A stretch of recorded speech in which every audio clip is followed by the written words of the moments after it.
The morning of April 15, 1943, began like countless others for Oberleutnant Hermann Keller of Jageschwader 26, patrolling at 25,000 feet above the Belgian coast. The familiar drone of his Focke-Wulf 190's engine provided a steady backdrop as he scanned the western horizon through the crystalline air. What he witnessed that day would fundamentally alter his understanding of aerial warfare and haunt German pilots for the remainder of the war. Massive silhouettes approached from the west, single-engine fighters unlike anything in German recognition charts. These were not the familiar profiles of Spitfires or Hurricanes that Luftwaffe pilots had learned to respect and counter. These aircraft possessed a bulbous, almost grotesque appearance, their enormous radial engines giving them an almost industrial, rather than aeronautical aesthetic. Keller estimated 12 machines maintaining perfect formation above 7,000 meters at altitudes previously impossible for American fighters to achieve with any effectiveness. The lead American fighter suddenly erupted in what appeared to be continuous muzzle flash, not the familiar burst of 4 or 6 guns that German pilots expected from Allied aircraft, but 8 synchronized streams of heavy-caliber fire. The convergent pattern of destruction that followed defied everything in German combat doctrine. Keller watched in horror as his wingman's Focke-Wulf 190 absorbed approximately 40 hits in under 2 seconds. The aircraft didn't explode dramatically or burn in the cinematic fashion that propaganda films suggested. Instead, it simply disintegrated, transformed into aluminum confetti by the concentrated impact of 50-caliber armor-piercing incendiary rounds. Major Donald Blakesley of the 4th Fighter Group had just scored the P-47's first aerial victory, introducing the Luftwaffe to what would become known as American firepower philosophy. The Republic P-47 Thunderbolt carried 8 Browning M250 caliber machine guns, each firing 800 rounds per minute. Together, they delivered 6,400 rounds per minute, over 100 bullets per second. With 350 rounds per gun, a P-47 could maintain this devastating rate of fire for nearly 33 seconds of trigger time. The mathematics of aerial combat had fundamentally changed overnight. This technological shock represented a collision between fundamentally opposing design philosophies that had developed independently on either side of the Atlantic. The Luftwaffe had entered the war absolutely convinced that cannon armament represented the evolutionary future of fighter aircraft. Their standard fighter weapon, the 20mm MG 151x20, fired explosive shells capable of destroying an aircraft with minimal hits. German pilots underwent extensive training in deflection shooting, priding themselves on precision marksmanship. The philosophy emphasized that 1 or 2 well-placed cannon shells could eliminate an enemy through surgical accuracy. Major Günther Rall, who would eventually become the 3rd highest-scoring ace in aviation history with 275 victories, later explained the German perspective in post-war interviews. The Luftwaffe believed that machine guns had become obsolete relics of the previous war, that cannon represented the natural evolution in fighter armament. A skilled pilot needed only accurate placement of explosive shells to achieve victory. This approach treated aerial combat as precision art, requiring years of training to master, but capable of achieving devastating results through individual expertise. The American approach represented industrial warfare philosophy applied directly to air combat scenarios. Rather than depending entirely on pilot marksmanship for precise hits, the P-47's 8-gun battery created a saturation pattern that made individual accuracy almost irrelevant. At typical combat ranges of 200 to 300 yards, the convergence zone created a rectangle of destruction approximately 8 feet by 12 feet within which no aircraft could survive intact. Colonel Robert S. Johnson, who would eventually score 27 victories in P-47s with the 56th Fighter Group, perfectly described the American philosophy. They weren't attempting to place surgical shots with artistic precision. Instead, they were delivering overwhelming firepower designed to guarantee destruction through volume rather than accuracy. The statistics revealed the enormous disparity in firepower philosophy between the combatants.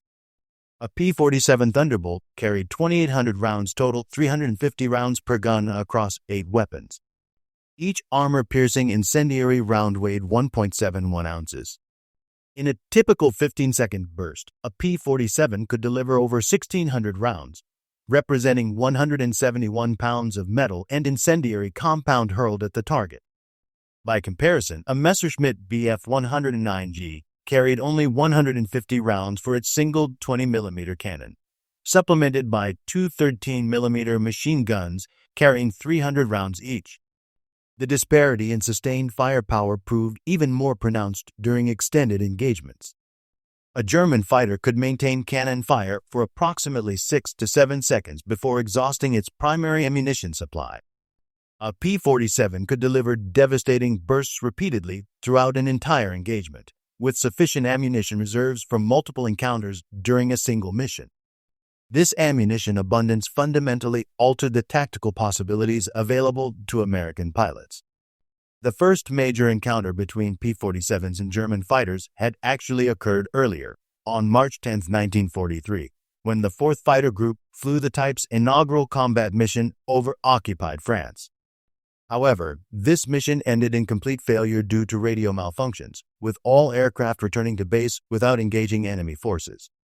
The Germans remained completely unaware of what they had narrowly avoided encountering that day, missing their first opportunity to assess this new threat under actual combat conditions.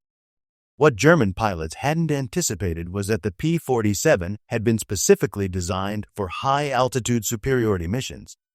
The massive Pratt & Whitney R2800 double WASP engine, equipped with its sophisticated turbo supercharger system, produced 2,300 horsepower at altitudes where German engines struggled to maintain adequate performance.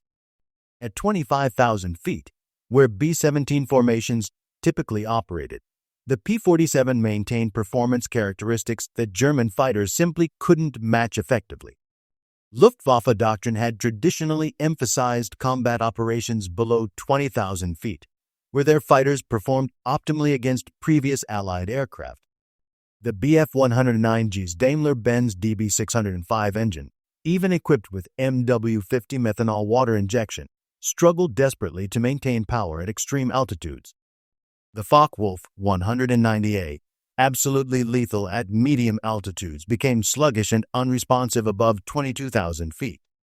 Major Egon Mayer, commander of 3 JG2 and credited with developing the head-on attack against bomber formations, wrote in his tactical assessment that above 7,500 meters, the advantage shifted completely to the Thunderbolts.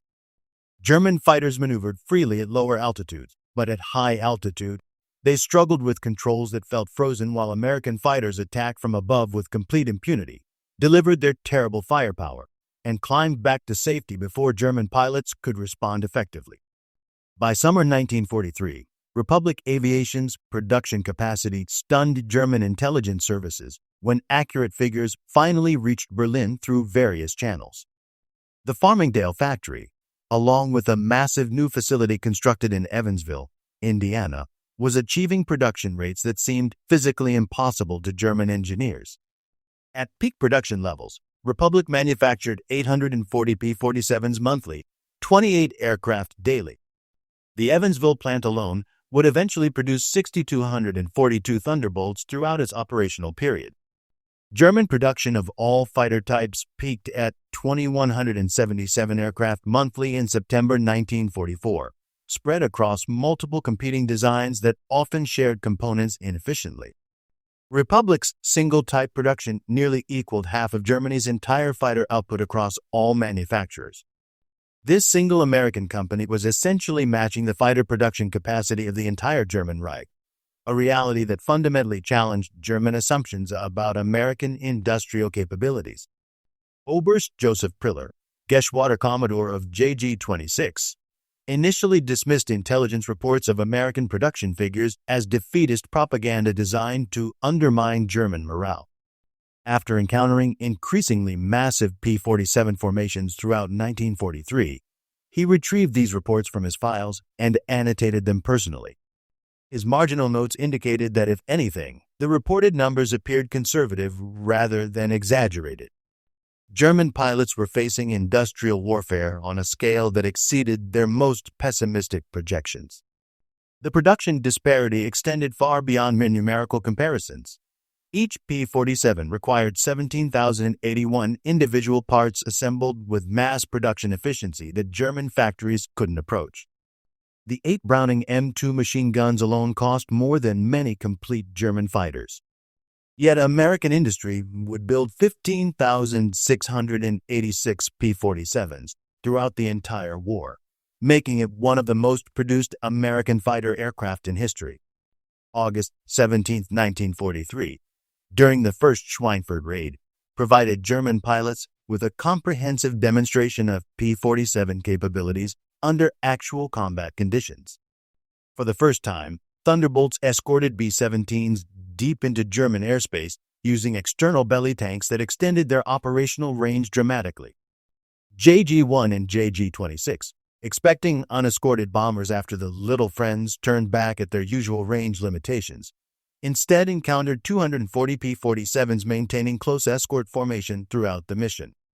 The ensuing battle demonstrated concentrated P-47 firepower devastating entire German formations with unprecedented efficiency. Hauptmann Wilhelm Ferdinand Galland of JG-26 reported that the Thunderbolt's guns didn't merely damage aircraft in traditional fashion. Instead, they completely disintegrated them, transforming experienced pilots and their aircraft into clouds of debris in seconds. There was no opportunity for bailout procedures, no chance for survival, simply instant destruction from concentrated firepower that exceeded anything in German experience. The psychological impact proved immediate and lasting throughout the Luftwaffe's pilot corps. German pilots, who had developed careful tactics for engaging Allied fighters over years of combat, suddenly faced an opponent that negated traditional combat techniques entirely. Instead of maneuvering for positional advantage, P-47 pilots could simply point their aircraft at targets and destroy them through firepower saturation that made evasive action irrelevant. P-47 pilots quickly developed tactics that maximized their overwhelming advantages over German opponents. The most devastating technique became known as the high-altitude bounce, diving from 30,000 feet at speeds approaching 500 miles per hour, delivering concentrated bursts during the attack, then using accumulated momentum to regain altitude before German fighters could respond. German pilots called these attacks death from above because they had no effective counter-tactics available. The mathematics of energy management overwhelmingly favored the P-47 in these vertical engagements. A Thunderbolt diving from 30,000 feet to 15,000 feet gained sufficient kinetic energy to climb back to 25,000 feet without using full engine power. German fighters, struggling desperately to reach such altitudes initially, couldn't match this vertical battlefield dominance that American pilots exploited ruthlessly. The P-47's weight, initially perceived as a significant disadvantage by some observers, became a crucial asset during these diving attacks. At 14,000 pounds when fully loaded, the Thunderbolt accelerated in dives faster than any German fighter could possibly match. Luftwaffe pilots attempting to escape by diving found P-47s easily overtaking them, delivering devastating bursts during high-speed pursuits that ended predictably. The P-47's ammunition load represented a psychological weapon that extended far beyond mere statistical comparisons. With 350 rounds per gun, American pilots could afford tactical flexibility that German pilots couldn't even imagine. They fired ranging bursts to establish accurate distance, walked fire onto targets through trial and error, and engaged multiple enemies during single missions without ammunition anxiety. German pilots, operating with 150 to 200 rounds for their primary cannon, lived under constant ammunition management pressure. Every burst required careful consideration because missing meant wasting irreplaceable resources that couldn't be replenished easily. This ammunition disparity created a fundamental inequality in combat psychology that affected every engagement. American pilots fought with abundance while German pilots fought with scarcity. The production statistics supporting this disparity revealed staggering industrial capacity differences. The Lake City Ordnance Plant in Missouri alone produced approximately 6.5 billion rounds of 50 caliber ammunition during the war. This single facility's output could theoretically provide every P-47 ever built with over 400,000 rounds, enough ammunition for more than 140 complete loads per aircraft. D-Day, June 6, 1944, provided the ultimate demonstration of P-47 dominance over European skies. The Luftwaffe managed only 319 sorties over Normandy throughout the entire day, while the 9th Air Force alone flew over 2,000 P-47 sorties. German pilots arriving over the invasion beaches encountered walls of American fighters that defied rational comprehension. The mathematical odds were crushing, with German pilots facing numerical superiority exceeding 20-1 in most engagements. When German pilots did manage to engage Allied aircraft, they encountered concentrated firepower that made traditional dogfighting tactics completely impossible. The Luftwaffe lost 35 aircraft on D-Day, with P-47s claiming 27 of these victories. The statistical exchange ratio demonstrated complete American dominance of European airspace. The ground attack role added another terrifying dimension to German trauma regarding P-47 operations. Thunderbolts carrying bombs and rockets devastated German reinforcements attempting to reach Normandy battlefields, but it was the 8 machine guns in strafing attacks that created particular terror among ground forces.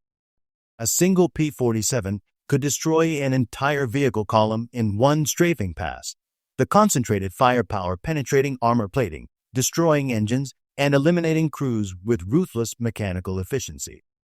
By late 1944, the Luftwaffe faced a compound crisis that made effective resistance virtually impossible. New pilots arrived at combat units with as little as 10 hours total time in fighter aircraft, facing American pilots with over 200 combat hours of experience. The technological disadvantage, combined with catastrophic training deficiencies, produced encounters that resembled massacres rather than aerial combat.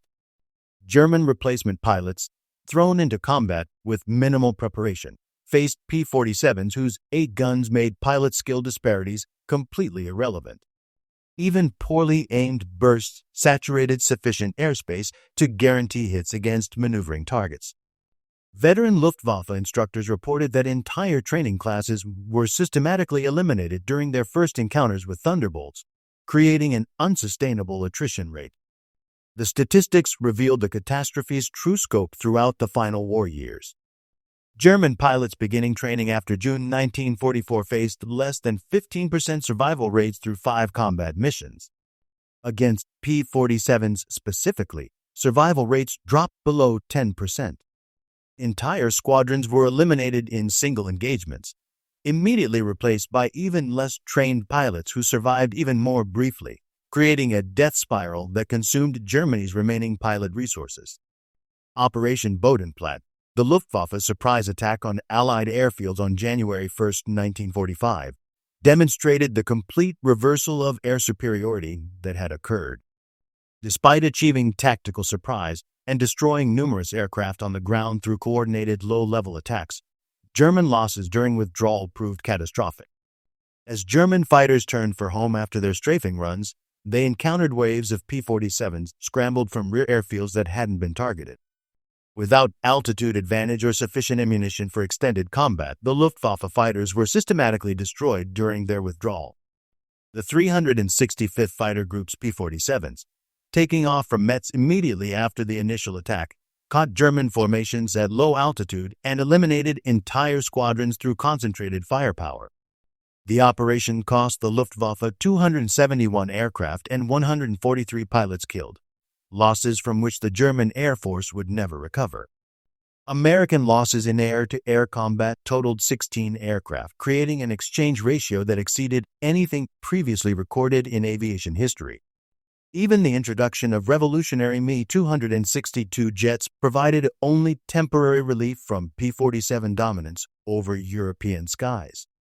While jets could outrun Thunderbolts in level flight through superior speed, they remained extremely vulnerable during critical takeoff and landing phases. P-47 pilots developed effective tactics involving lurking near known jet bases, waiting patiently for these vulnerable moments when speed advantages became meaningless. The concentrated firepower of 850 caliber machine guns could destroy a jet aircraft as easily as conventional fighters if they could bring it under effective fire. The jet's speed advantage provided no protection when caught at low altitude with landing gear extended during approach procedures. Several of Germany's irreplaceable jet pilots fell to P-47s during these vulnerable moments, though the most famous jet ace, Walter Nowotny, was actually shot down by P-51 Mustangs on November 8, 1944, not P-47s as sometimes incorrectly reported in popular accounts. The final production statistics told the complete story of American industrial dominance over German manufacturing capabilities. Republic Aviation produced 15,686 P-47s throughout the war, with peak monthly production reaching 840 aircraft. Each aircraft carried 8 Browning M2 machine guns, requiring 125,488 total guns for all Thunderbolts produced. American factories produced over 12 billion rounds of 50 caliber ammunition, enough to supply every P-47 with virtually unlimited combat loads throughout extended operations.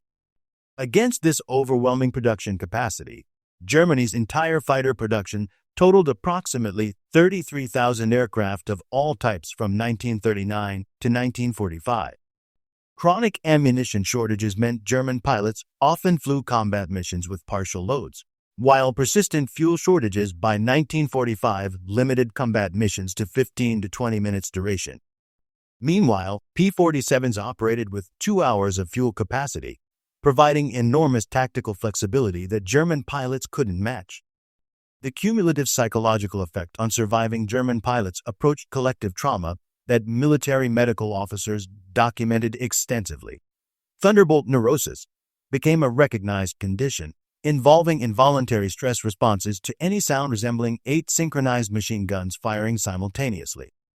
Pilots who survived multiple encounters with P-47s displayed symptoms similar to artillery shock experienced by infantry soldiers. Veterans developed elaborate avoidance tactics focused entirely on survival rather than achieving combat victories. These tactics included engaging only damaged or isolated aircraft, avoiding combat above 20,000 feet where P-47s dominated completely, never attempting head-on attacks against 8-gun armament, and disengaging immediately whenever Thunderbolts appeared in the combat area. These weren't tactics designed for victory, but desperate measures for mere survival. Major Günther Rall, who survived the war with 275 victories, provided crucial testimony about facing P-47s in combat. On May 12, 1944, he lost his left thumb when attacked by P-47s of the 56th Fighter Group led by Hub Zemk. In post-war interviews, Rall acknowledged that the P-47 could maintain higher speeds at altitude and dove much faster than the Bf-109. German pilots learned to respect not just the aircraft itself, but the entire firepower philosophy it represented. General Lieutenant Adolf Galland, with 104 victories, wrote extensively in his memoirs about the psychological impact of facing American industrial warfare. The 8 guns of the P-47 announced that America would achieve victory through excess rather than efficiency. Every burst conveyed the message that American industry must possess so much productive capacity that they could afford to waste enormous resources simply destroying German opposition. This psychological message proved more devastating than the immediate physical destruction.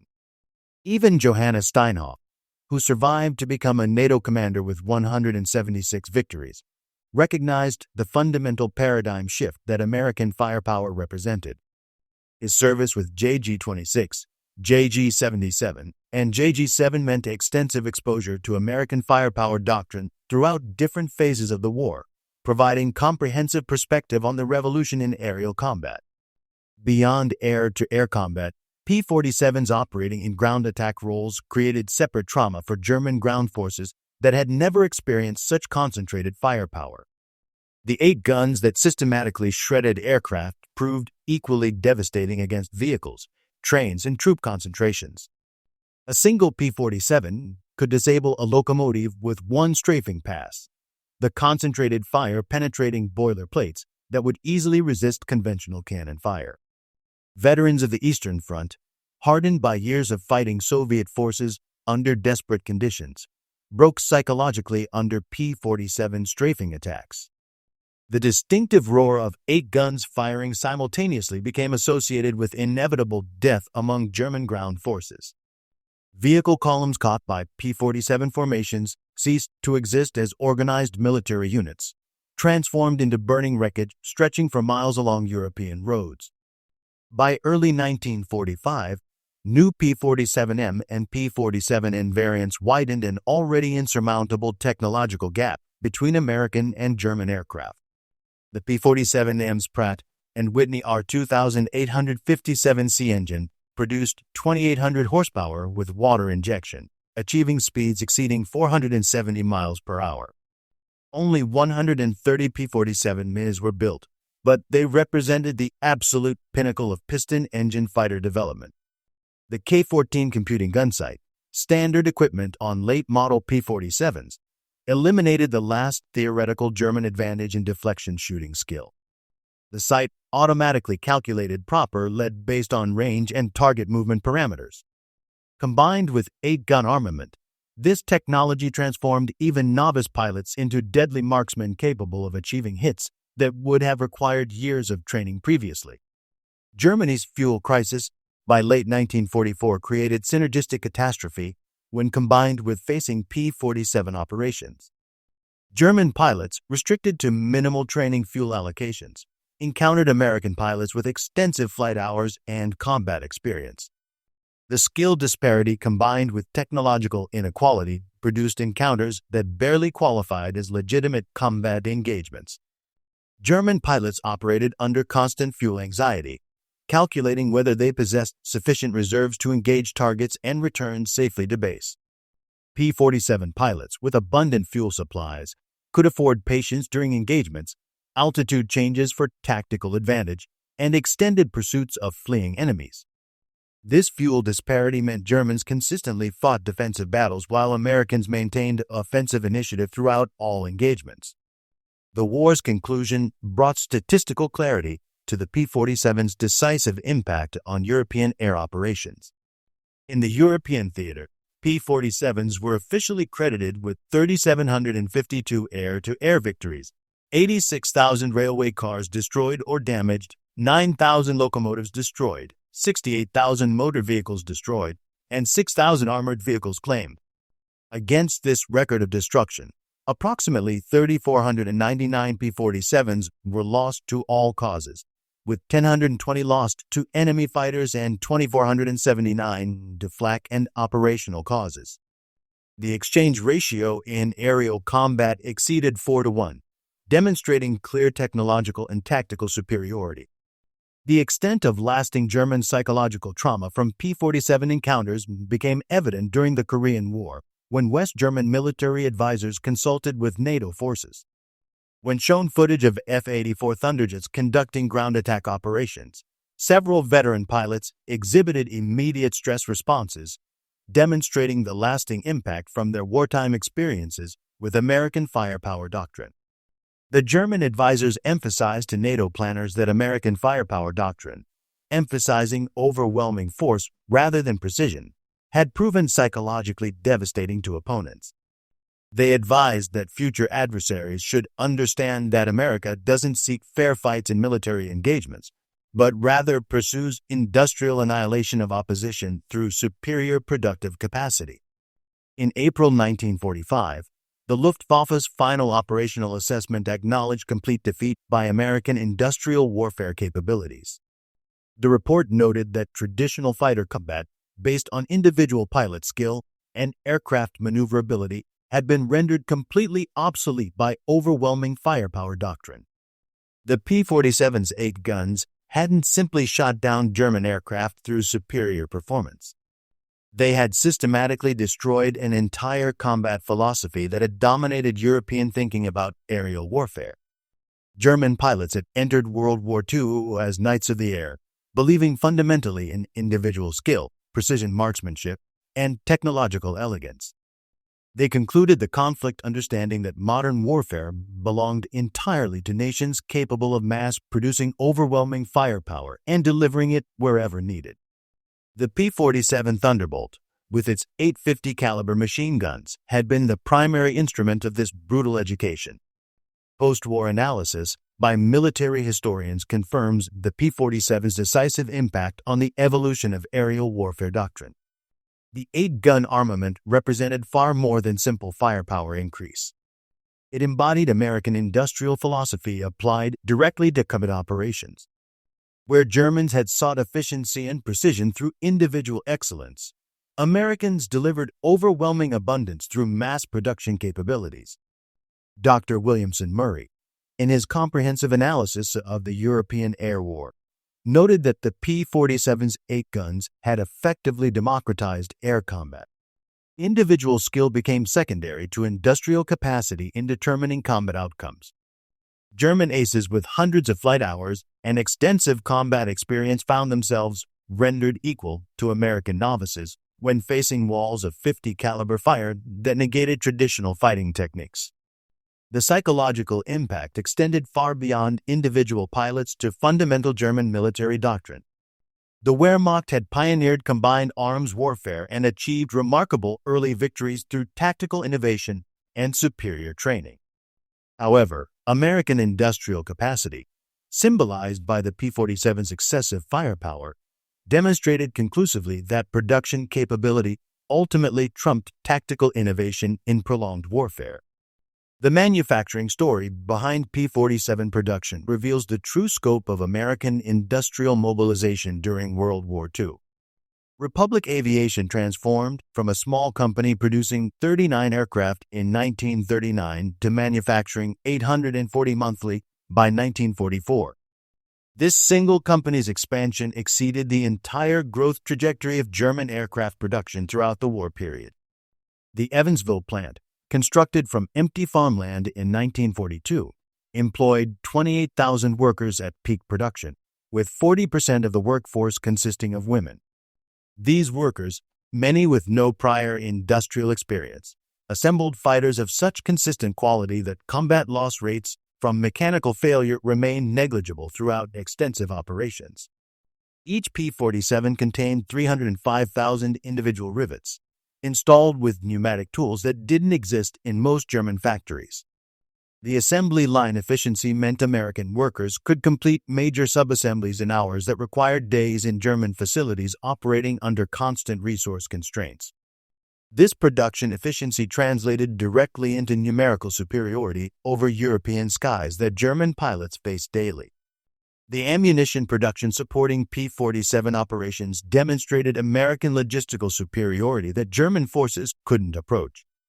Beyond the 6.5 billion rounds produced at Lake City Ordnance Plant, additional facilities in St. Louis, Denver, and Salt Lake City produced billions more rounds specifically for .50 caliber applications. This ammunition abundance meant P-47 pilots never experienced the ammunition anxiety that constantly plagued their German opponents. American logistics efficiently delivered this ammunition worldwide, ensuring P-47 units never lacked adequate supplies regardless of their operational location. Forward airfields in liberated France received daily ammunition deliveries that exceeded what German squadrons received monthly. This logistical superiority meant every P-47 sortie launched with complete ammunition loads, while German fighters increasingly operated with partial loads due to supply constraints. America's comprehensive pilot training program produced a continuous stream of qualified P-47 pilots throughout the war period. By 1944, the United States was training 100,000 pilots annually through extensive programs that included specific curricula for P-47 operations.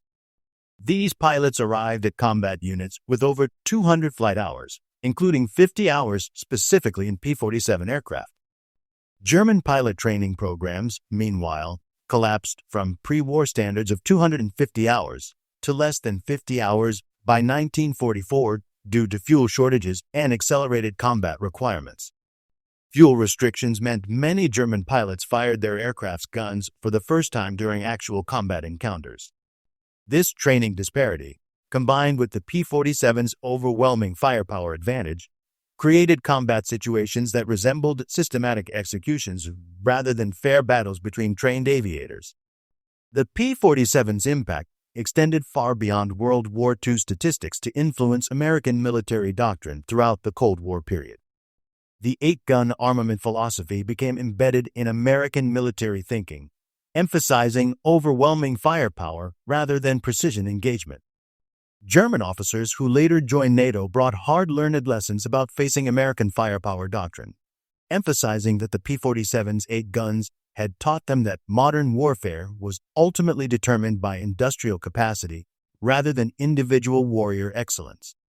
The contrast in pilot survival rates revealed the fundamental inequality that characterized the air war's final phase. American P-47 pilots who completed their combat tours maintained roughly 90% survival rates through superior training, equipment, and support systems. German fighter pilots facing P-47s experienced less than 30% survival rates through 1944 to 1945, reflecting not differences in courage or basic flying ability, but the mathematical reality of confronting overwhelming firepower with inadequate resources. Young German pilots, some with less than 10 hours total time in fighter aircraft, faced American veterans with hundreds of combat hours flying aircraft equipped with 8 heavy machine guns. The outcome of these encounters was predetermined by industrial mathematics rather than individual capability or tactical innovation. The Luftwaffe's experienced pilot corps wasn't defeated through superior German tactics or training deficiencies. It was systematically eliminated through industrial attrition that couldn't be sustained. The P-47's strategic impact exceeded its impressive tactical victory statistics by establishing complete air superiority over Europe. P-47 escorts enabled the strategic bombing campaign that systematically destroyed German industrial capacity, creating cascading effects throughout the German war economy. They protected bombers that eliminated German fuel production facilities, creating the very shortages that crippled Luftwaffe operations during the war's final phase. More significantly, P-47s conducting ground attack missions effectively paralyzed German military movements throughout occupied Europe. The Wehrmacht's complete inability to move during daylight hours without sustaining devastating losses from strafing P-47s fundamentally altered operational possibilities for German ground forces. The Normandy campaign succeeded partially because German reinforcements couldn't survive movement through P-47-dominated skies without prohibitive casualties. In post-war German military culture, the P-47 became synonymous with American material superiority that had proven insurmountable. Veterans used Thunderbolt mentality to describe overwhelming force application that negated traditional military virtues. Military education programs emphasized that future conflicts would require matching American industrial capacity rather than simply achieving tactical excellence through superior training or innovative doctrine. The phrase 8 guns entered German military vocabulary as shorthand for insurmountable firepower superiority that rendered conventional military wisdom obsolete. Staff College studies analyzed how traditional martial excellence had become completely irrelevant when facing industrial-scale firepower that could be mass-produced and deployed globally. German pilots who survived encounters with P-47 Thunderbolts had been genuinely surprised when these aircraft shredded their fighters with 850 caliber machine guns delivered with unprecedented accuracy and volume. However, their surprise reflected a deeper fundamental misunderstanding of modern warfare's evolving nature that extended beyond simple tactical considerations. They had entered combat believing wholeheartedly in quality over quantity, individual skill over mass production, precision engagement over saturation firepower. The P-47 taught them through brutal daily experience that industrial democracy's ability to mass-produce overwhelming firepower would always trump totalitarian efficiency that depended on limited resources and individual excellence. Every encounter with those 8 synchronized guns reinforced a simple but revolutionary truth about modern warfare's fundamental nature. America had successfully transformed military conflict from individual combat between skilled warriors into industrial processing that treated enemy forces as problems to be solved through superior production capacity, rather than tactical brilliance. The 15,686 P-47s produced during the war, equipped with their 125,488 machine guns and supplied with billions of rounds of ammunition, represented far more than simple military superiority over German forces. They embodied a production philosophy that could equip every fighter aircraft with twice the necessary firepower simply because industrial abundance made such apparent excess completely affordable. German pilots learned this harsh lesson through daily encounters with American fighters that could destroy them utterly, repeatedly, and almost casually through firepower application that seemed to disregard resource constraints entirely. The 8 guns of the P-47 didn't simply achieve air superiority over Europe through superior performance characteristics. They demonstrated conclusively that in the age of industrial warfare, the nation possessing the greatest productive capacity would inevitably triumph regardless of individual tactical innovations or training superiority. The surprise experienced by German pilots facing P-47s was ultimately surprise at discovering the true nature of modern warfare itself. They had prepared extensively for aerial duels between individual knights of the air and encountered instead an industrial machine that processed them systematically with 8 guns firing over 100 rounds per second with mechanical precision. In those convergent streams of tracer ammunition lay the entire strategic story of World War II, representing America's fundamental ability to produce overwhelming force and deliver it efficiently wherever needed around the globe. The German pilots who survived these encounters learned that they had faced not simply superior aircraft, but a superior production philosophy that could outproduce any opponent through industrial capacity rather than tactical innovation. The P-47 Thunderbolt, with its 850 caliber machine guns, had been democracy's definitive answer to totalitarianism, achieving victory not through ideological superiority, but through industrial mathematics that no amount of individual courage, tactical skill, or training excellence could ultimately overcome. In the end, the surprise experienced by German pilots transformed into grudging understanding of warfare's future direction. They had encountered the industrial future of military conflict, and it possessed 8 guns delivering American productive supremacy one devastating, mathematically precise burst at a time.